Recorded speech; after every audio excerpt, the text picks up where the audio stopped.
छोटे से गांव में भानु अपने बूढ़े पिता के साथ रहता था। काफी साल पहले एक बीमारी के कारण उसकी माँ उसको छोड़कर चली गई। तब से रामदिन भानु को पाल पोस कर बड़ा किए, लेकिन भानु काफी आलसी और कामचोर था।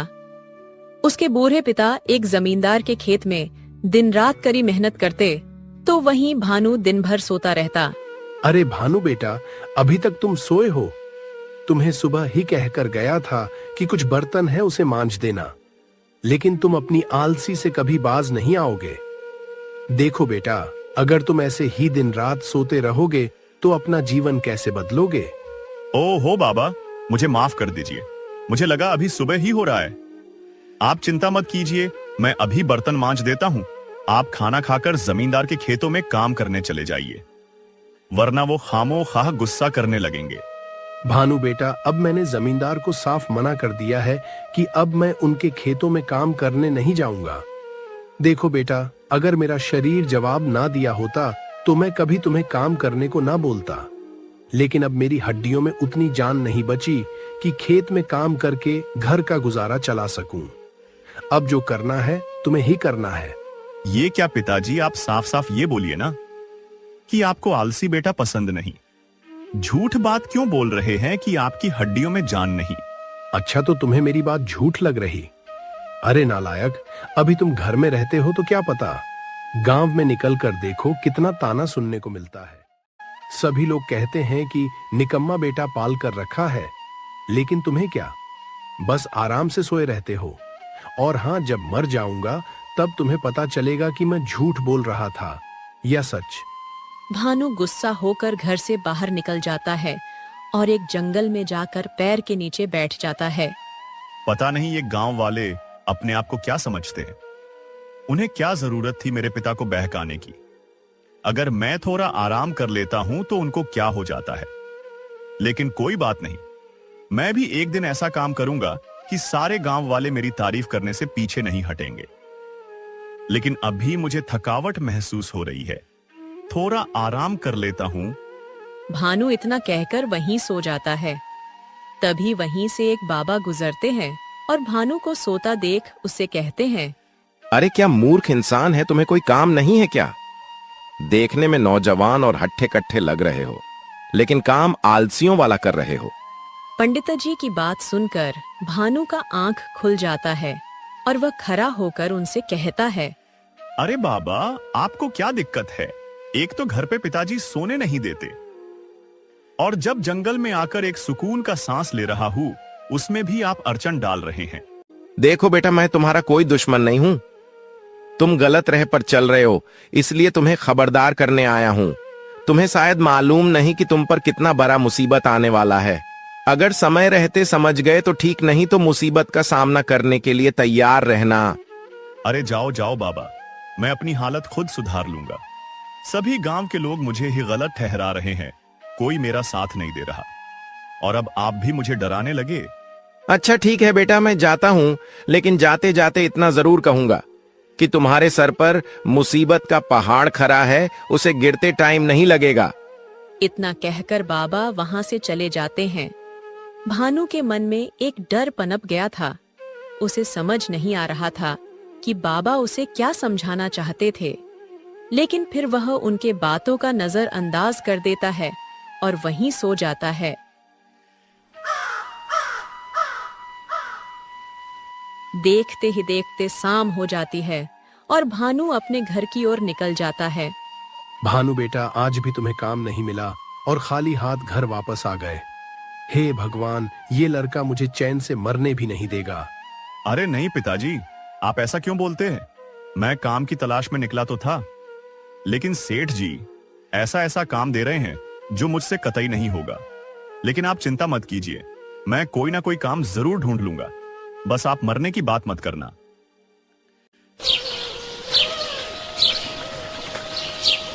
अगली सुबह होते ही भानु बिस्तर से उठ जाता है और काम की तलाश में निकल जाता है। वह फिर से जंगलों में जाकर यही सोचने में समय बिता देता है कि आसान काम कैसे मिलेगा, और थकहार फिर से सो जाता है। ऐसे ही भानु अब रोज करने लगता है। अपनी आलसी और बढ़ाता जाता है और ऐसा दिन आ जाता है कि उसके पिता बिस्तर से उठ नहीं पाते हैं। काफी जोर की उनकी तबीयत खराब हो जाती है। अब भानु काफी परेशान हो चुका था, क्योंकि ना तो घर में कुछ खाने को बचे थे और ना ही पैसा। भानु बेटा, अब मेरा बचना उम्मीद नहीं, तुम अपना ख्याल रखना। अगर भूख लगे तो कोई भी काम कर लेना, काम छोटा बड़ा नहीं होता। इंसान का सोच छोटा बड़ा होता है। नहीं पिताजी, आप मुझे छोड़कर नहीं जा सकते। मैं अभी आपको हॉस्पिटल ले चलता हूँ। मुझे उम्मीद है आप ठीक हो जाएंगे। भानु अपने पिता को जल्दी से डॉक्टर के पास ले जाता है। उनकी हालत काफी ज्यादा खराब थी। डॉक्टर उन्हें चेकअप करके भानु से कहते हैं, देखो भानु, मैंने अभी उनका इलाज तो कर दिया है, लेकिन जल्द से जल्द ऑपरेशन नहीं किया तो उनको बचाना मुश्किल हो जाएगा। लेकिन डॉक्टर साहब, ऑपरेशन में तो पैसे लगेंगे। हाँ भानु, पैसे तो लगेंगे, लेकिन तुम्हारे पास ज्यादा समय नहीं है। जितनी जल्दी तुम 40,000 रुपए जमा करोगे, उतनी जल्दी तुम्हारे पिता का बचना आसान होगा। अगर लेट हुआ तो शायद बचाना भी मुश्किल हो जाएगा। इसलिए तुम अभी से ही इंतजाम करना शुरू कर दो। नहीं नहीं डॉक्टर साहब, मेरे पिता को कुछ नहीं होना चाहिए। मैं तुरंत पैसे का इंतजाम करता हूँ, बस आप उन्हें बचा लीजिए। ठीक है भानु, मैं अभी इनको कुछ दवाइयां दे देता हूँ। इन दवाइयों से ये कुछ दिन आराम से रहेंगे। तब तक तुम पैसों का इंतजाम कर लेना। अब ले जाओ इनको घर। भानु अपने पिता को घर ले आता है। उनकी हालत अब कुछ ठीक थी, लेकिन ऑपरेशन करना बहुत जरूरी था। भानु को भूख लगा था, लेकिन घर में राशन न होने के कारण भूखे ही सोने चला जाता है। लेकिन उसे नींद कहाँ से आएगी? इतनी बड़ी मुसीबत जो आई है। हे भगवान, अब पैसे कहाँ से आएंगे? पिताजी ठीक कहते थे कि बेटा मेहनत करो, आलसी करने से कुछ नहीं होगा। अगर पिताजी को कुछ भी हुआ तो इसका जिम्मेदार सिर्फ और सिर्फ मैं ही होऊंगा। सुबह होते ही सेठ जी से पैसे उधार पर ले लूंगा और पिताजी का इलाज शुरू करा दूंगा, नहीं तो बीमारी बढ़ जाएगी। अगली सुबह होते ही भानु पैसे उधार पर लेने जमींदार के यहाँ निकल जाता है। अरे भानु, तुम मेरे यहाँ? अब क्या हुआ?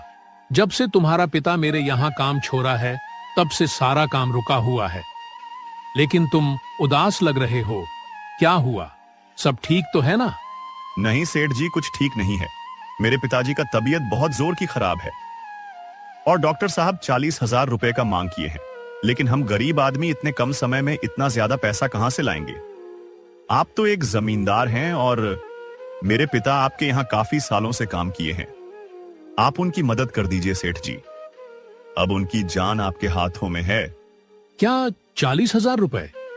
अरे भानु, लगता है तुम्हारा दिमाग खराब हो गया है। अब तुम्हारा बाप बुढ़ा हो चुका है और जो घोड़ा लंगड़ा हो जाए उस पर कभी पैसा नहीं लगाना चाहिए। अब तुम्हारे पिता से मुझे कोई उम्मीद भी नहीं। जैसे उसने मेरे काम को लात मारा, वैसे मैं भी तुम्हारे फरियाद को लात मारता हूँ। चलो जाओ यहाँ से। 40,000 रुपए तो क्या, 40 रुपए भी देना पसंद नहीं करूंगा।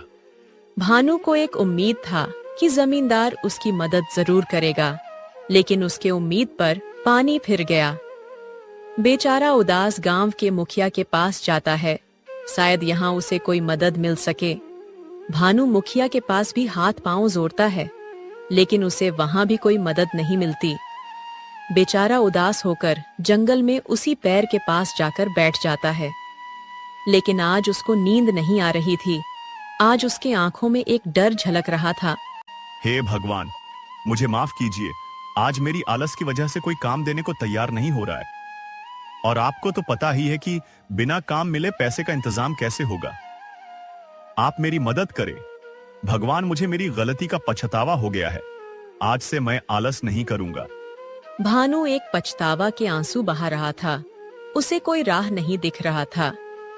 तभी उसी रास्ते से वही पंडित गुजर रहा था और भानु को रोता देख उसे कहता है, क्या हुआ बेटा? मुसीबत आई तो खून के आंसू रोने लगे?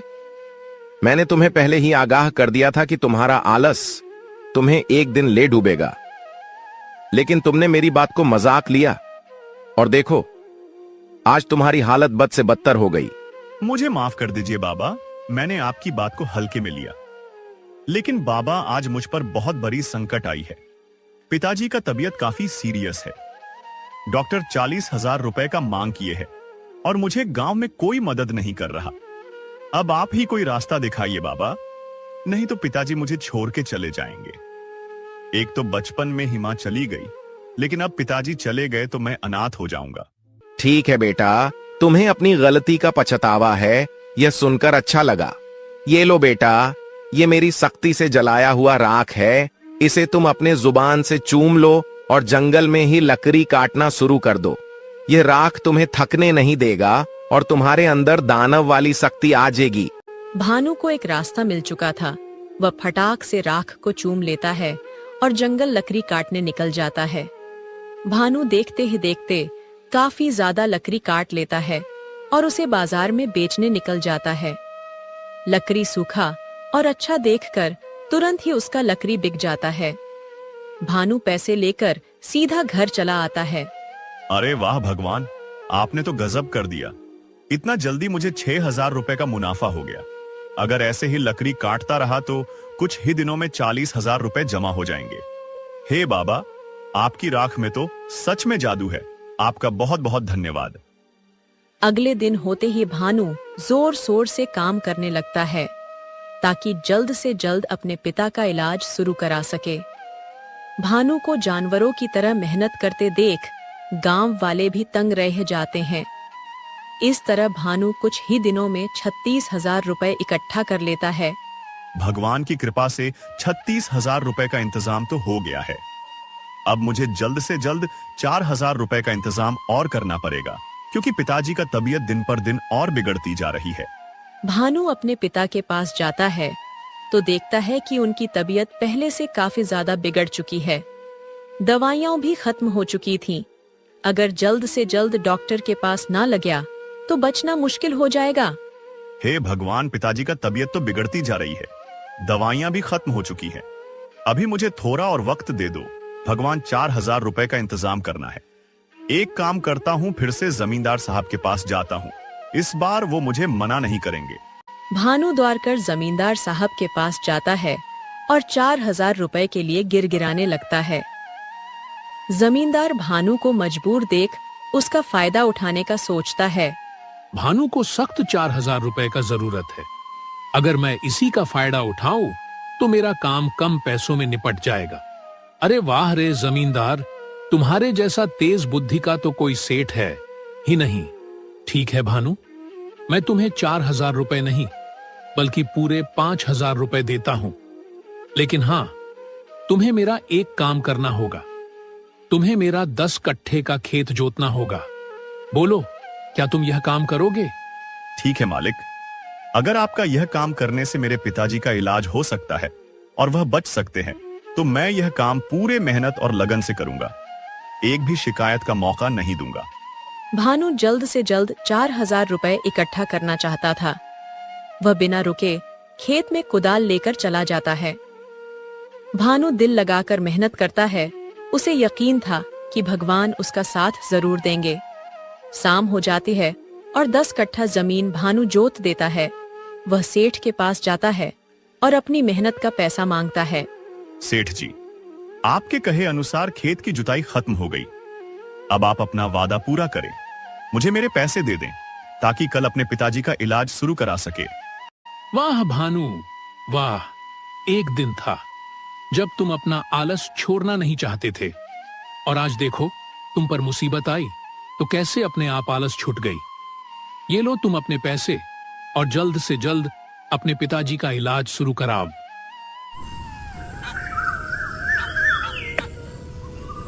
अगले दिन ही भानु अपने पिता को हॉस्पिटल में एडमिट कर देता है। पैसे पूरे होने के कारण उनका इलाज भी जल्द से जल्द हो जाता है। ऐसे ही कुछ दिन बीत जाता है और भानु के पिता बिल्कुल ठीक हो जाते हैं। अरे वाह बेटा, आज मुझे तुम पर गर्व हो रहा है कि तुम मेरा बेटा हो। मुझे तो कोई उम्मीद नहीं थी कि मैं बचूंगा, लेकिन तुमने कड़ी मेहनत की, डॉक्टर के फीस चुकाए और मुझे एक नया जीवन दान दी। मैं बहुत खुश हूँ बेटा। ऐसे ही मेहनत करते रहो और खुश रहो मेरे लाल। ऐसे ही एक दिन भानु जंगल में लकड़ी काटने निकलता है तो फिर से वही बाबा उसी रास्ते में भेंट होते हैं। अरे बाबा, आप आपकी कृपा से मैंने मेहनत करना सीख लिया और आपकी उस राख की मदद से अपने पिता का इलाज सफलतापूर्वक करा लिया। आपका बहुत बहुत धन्यवाद बाबा जी। अगर आप उस राख में अपना जादू ना मिलाए होते तो आज मेरे पिताजी इस दुनिया में ना होते और मैं भी कहीं आलस के कारण सोया होता। सच में उसमें जादू था, वरना मैं इतना मेहनत नहीं कर पाता। बाबा जी भानु के बातों पर हंसने लगे और सारी सच्चाई बताने लगे। अरे भानु बेटा, तुम शायद बहुत भोला हो। तुम्हें क्या लगा कि तुम इतना मेहनत जो कर रहे हो उसकी वजह वह भभूत है? नहीं बेटा, तुम जो भी मेहनत किए वो अपने लगन से किए। बस मैंने तुम्हारे अंदर आत्मविश्वास जगाया है। वो भस्म नकली था। तुम्हें राह दिखाने के लिए वह कोई अद्भुत शक्ति नहीं, बल्कि तुम्हारे अंदर का डर था जिसे तुमने निकाल फेंका। क्या सच में बाबा वो सिर्फ राख था? भानु को अब पता चल गया था कि सच्चा चमत्कार किसी वस्तु में नहीं, बल्कि इंसान के मेहनत और लगन में होता है। अगर कोई इंसान किसी काम को करने को ठान ले तो उसे कोई रोक नहीं सकता। धन्यवाद। नमस्कार दोस्तों सभी को। दोस्तों मैं पिछले 7 दिनों से वीडियो को बना रहा हूँ, अब जा कर के ये कंप्लीट हुई है। तो दोस्तों 7 दिन का टाइम बहुत मेहनत लगती है यार वीडियो बनाने में। तो दोस्तों प्लीज़ भाई आप सपोर्ट करना वीडियो को, है ना। एक लाइक कर देना और चैनल को दोस्तों जो है सब्सक्राइब कर लेना यार, क्योंकि दोस्तों बहुत मेहनत से वीडियो बनाता हूँ मैं यहाँ पर। तो धन्यवाद दोस्तों आप सभी का, थैंक्स ऑल ऑफ यू दोस्तों।